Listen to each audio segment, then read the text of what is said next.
I really want to declutter, but my husband's just not on board. How do I help him get rid of some of this extra stuff that he has hanging around?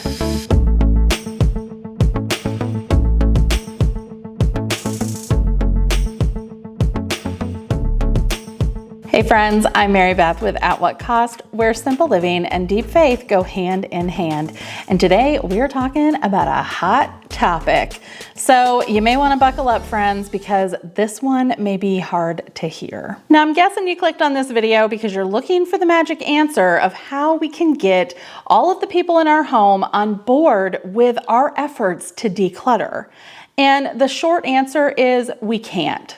And this is probably where like 30% of you click off the video because you're looking for that magic solution, that thing that is just going to get all of the other people in your home to change and make everything perfect. And if you're still watching, you realize the problem with that. When it really boils down to it, we can't change other people. And we all know that. I'm sure at one time or another in your life, you have attempted to help to guide and mold someone into the person you knew that they could be, and it just never worked out very well. The same goes in our decluttering efforts, and we're going to talk about why that's an issue and how we can resolve it. Now, as we move through this topic, I'm going to make a couple of assumptions. The first is that you have different kinds of relationships in your home.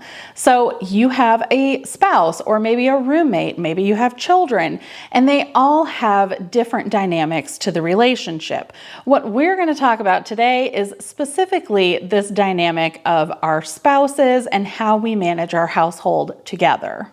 The next assumption is that you have shared stuff and you have individual stuff. So I have things that are only mine, things like my high school yearbook or trinkets from 5th grade, things that my husband doesn't think about and quite frankly doesn't really care about. And we also have things that we use together, like our dishes or laundry baskets, towels, things that would really impact him if I were to declutter them. And yes, this varies from household to household.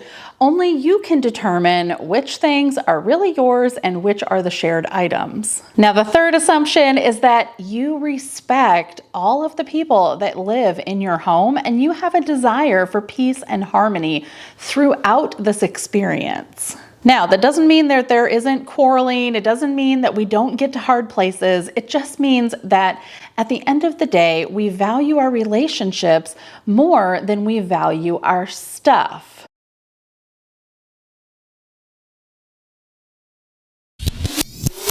We value our relationships more than we value our stuff. The number of times that I see the response that goes a little something like this: you need to just tell your husband to get his stuff out. He needs to respect your needs. It's ridiculous. No, just no.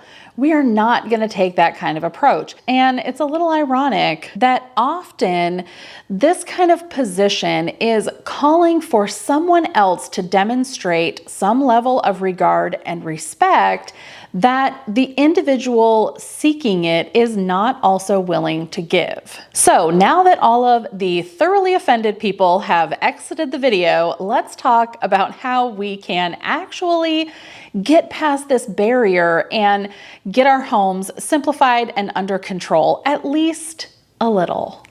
The first is just work on your own stuff. We talked about this idea of individual stuff and shared stuff. So I have individual items, high school yearbooks, sentimental items, clothes, makeup, jewelry, shoes, lots of things that if I declutter would certainly make my life easier and don't impact my husband in the least little bit.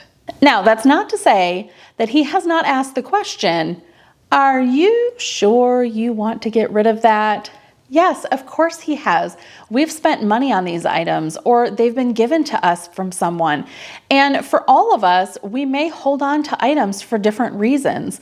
So he certainly has opinions and thoughts about the things that I'm decluttering, but ultimately he's not as invested in those items because they don't really impact him all that much. The second is to enter in to this discussion in more of a 1 Peter mode. Now, let me tell you what I mean by that. Now, in the book of 1 Peter chapter 3, verses 1 through 7, we have directives given specifically to wives. Now, in the context of this book, this is being given to wives who may be married to an unbelieving husband, which certainly was happening as the gospel was spreading throughout the world and people were being converted to Christianity. Now, I'm sure you've figured out at this point that we are talking about submission. And I know that that topic makes people uncomfortable sometimes, so let me be crystal clear. Biblical submission is not the same as being a doormat. It actually takes quite a bit of strength to submit to someone else's authority. And in relationships, biblical submission is something that we are all called to in one way or another. It brings about order in God's kingdom and keeps things moving in the way that He desires. Now, that's not to say that people don't abuse that authority, and it's not to say that every situation is the perfect environment for this to happen. We should never be doing things that our spouse has asked us to do that would break God's law. But it does mean, just like 1 Peter gives us this directive, to have a gentle and quiet spirit.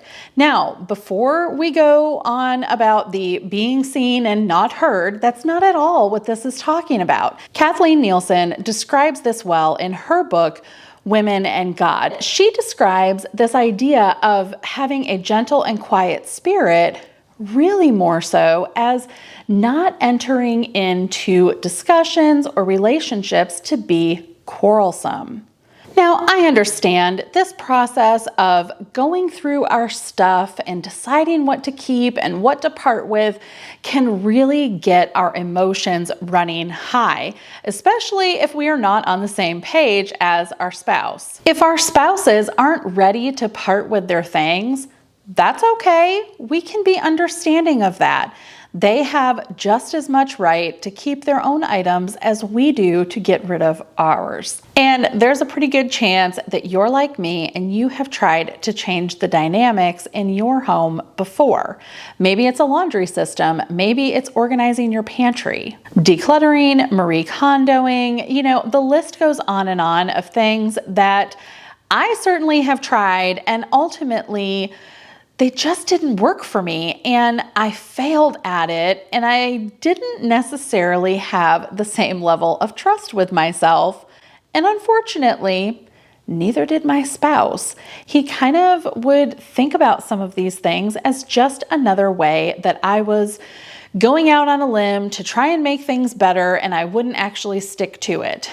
And don't get me wrong, he has his share of things too that he purchased and they didn't work out like he thought they would, or just a hobby that he wanted to try and ultimately didn't like it. Like, we all have things that we've tried and failed at, or maybe not. Maybe you're just awesome at everything, but I'm guessing if you are, you probably don't need this video. So what does this mean for our decluttering when we may have some level of mistrust here that this is actually going to work and you're not just going to turn around and buy all of that stuff over again that you just got rid of? Because let me tell you, friends, when I got to the kitchen, that was the number one question. Are you sure you want to get rid of that food processor? What's going to happen if you decide you need it in a couple of weeks? Are we going to have to buy another one of these? Because they're kind of expensive. These are all legitimate questions. Even if they don't make us feel great, it really is a good idea for us to pause and consider these things. But that doesn't mean we have to keep everything. Now, just before this passage, when Peter's talking about having a quiet and gentle spirit, he also talks again about this idea of submission, and that by submitting to the authority of our husbands, we too can win over our unbelieving husbands in faith. This is the context that he's delivering the message to.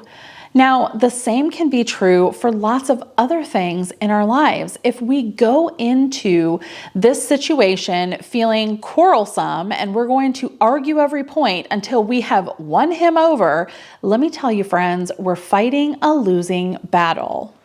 But as we declutter our items and we start to really enjoy the freedom that we have from having fewer options in the morning and less guilt and shame about the clothes that don't fit us anymore or do fit us and we wish that they didn't because we've gained 10 pounds.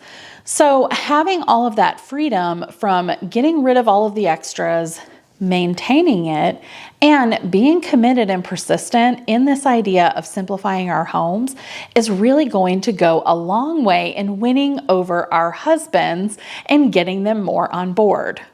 And yes, I 100% am speaking from personal experience because my husband loves his stuff. Now, not in a coveting or idolatrous way, but he definitely doesn't embrace minimalism as tightly as I do. And that's okay. We've simplified our home. He certainly has come around to the idea that even though we paid money for things, or even though someone gave it to us, even though it has some sentimental value, doesn't always mean that we have to keep it. And he certainly has enjoyed the benefits of decluttering.